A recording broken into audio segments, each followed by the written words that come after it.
ಅದು ಹದ್ದಿನ ಕಣ್ಣು ಇಡುವಂಥದ್ದು ಭಾಳ ಮುಖ್ಯ ಅದ. ಅದ್ರ ಜೊತೆಗೆ ರಾಜಕಾರಣಿಗಳು ಅಲ್ಲಿ ಅವಕಾಶ ಕೊಡುವಾಗಿಲ್ಲ.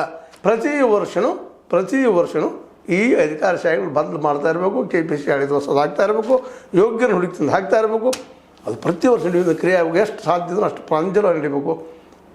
ಅದಕ್ಕಿಂತ ಮುಖ್ಯವಾಗಿ ಪ್ರಾಮಾಣಿಕವಾಗಿ ನಡಿಬೇಕು. ಅದನ್ನೆಲ್ಲ ನಿಶ್ಚಿತವಾಗಿದೆ. ಇದನ್ನು ದೊಡ್ಡ ಕೆಲಸ ಅಲ್ಲ. ಆದರೆ ನಾವು ಪ್ರಾಮಾಣಿಕರಿಲ್ಲ ಅಂದಾಗ, ನಮ್ಮ ಅಧಿಕಾರಶಾಹಿ ಜನ ಪ್ರಾಮಾಣಿಕರಿಲ್ಲ ಅಂದಾಗ, ರಾಜಕಾರಣಿಗಳು ಪ್ರಾಮಾಣಿಕರಿಲ್ಲ ಅಂದಾಗ ಎಲ್ಲ ಪ್ರಶ್ನೆ ಬರ್ತಾ ಇದ್ದಾವೆ. ಏನೋ ಆಗಲಿ, ಅಟ್ಲೀಸ್ಟ್ ಆ ಸಾಹುಕಾರ ಅಮಾನತು ಮಾಡಿದ್ದಾರೆ, ಅದು ಭಾಳ ಸಮಾಧಾನ ಮಾಡ್ಕೊಳ್ಳೋಂಥ ವಿಷಯ. ಅಷ್ಟೇ ಅಲ್ಲ, ಇನ್ನು ಅವ್ರಿಗೆ ಶಿಕ್ಷಣ ಆಗಬೇಕಾಗಿದೆ ದಿಶೆಯಲ್ಲಿ ಆಗಲೇಬೇಕಾದಂಥದ್ದು ಭಾಳ ಒಳ್ಳೆಯದು. ಯಾಕೆ ಮುಂಬರುವ ಜನ ಭಯ ಪಡ್ಬೋದೇನೋ ಅಂತೇಳಿ. ಯಾಕಂದರೆ ಮುಖ್ಯ ವಿಷಯ ಏನಪ್ಪ ಅಂದ್ರೆ ಭಯ ಹುಟ್ಟಿಸೋ ಅಧಿಕಾರಿಗಳಲ್ಲೇ. ಮತ್ತು ಅಧಿಕಾರಿಗಳು ಭಯ ಪಡುವಂಥವ್ರು ಇರ್ತಾರಿಲ್ಲ ಅಂತಲ್ಲ, ಅದನ್ನು ಮಾಡಬೇಕಾಗಿ ಸರ್ಕಾರ ಕೆಲಸ, ಸರ್ಕಾರ ಜವಾಬ್ದಾರಿ.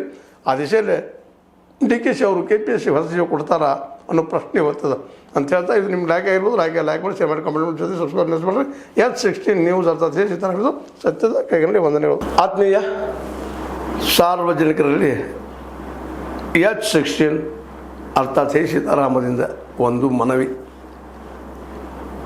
ಈ ಸಂಸ್ಥೆ ಭ್ರಷ್ಟಾಚಾರ, ಅನ್ಯಾಯ, ಅತ್ಯಾಚಾರಗಳಿಂದ ನೊಂದವರ ವೇದಿಕೆ. ಅನ್ಯಾಯಕೋರರ, ಭೂಗಳ್ಳರ, ನಶಾ ಸಾರಾಯಿ ಮಾಫಿಯಾಗಳ ವಿರುದ್ಧದ ಧ್ವನಿ. ರೈತರ, ಕೂಲಿಕಾರ, ಕಾರ್ಮಿಕರ, ಬಿದ್ದ ಸಮುದಾಯ ಜನರ ಧ್ವನಿ. ಬೆಂಬಲವಾಗಿ ನಿಂತು ತನುಮನ ಧನದ ಸಹಾಯಕ್ಕೆ ಸಾರ್ವಜನಿಕರಲ್ಲಿ ಕೋರಿಕೆ. ದಾನದ ಸಹಾಯ ನೀಡಿ ಸ್ವಾತಂತ್ರ್ಯ ಪತ್ರಿಕೋದ್ಯಮ ಉಳಿಸಿ ಬೆಳೆಸಿ.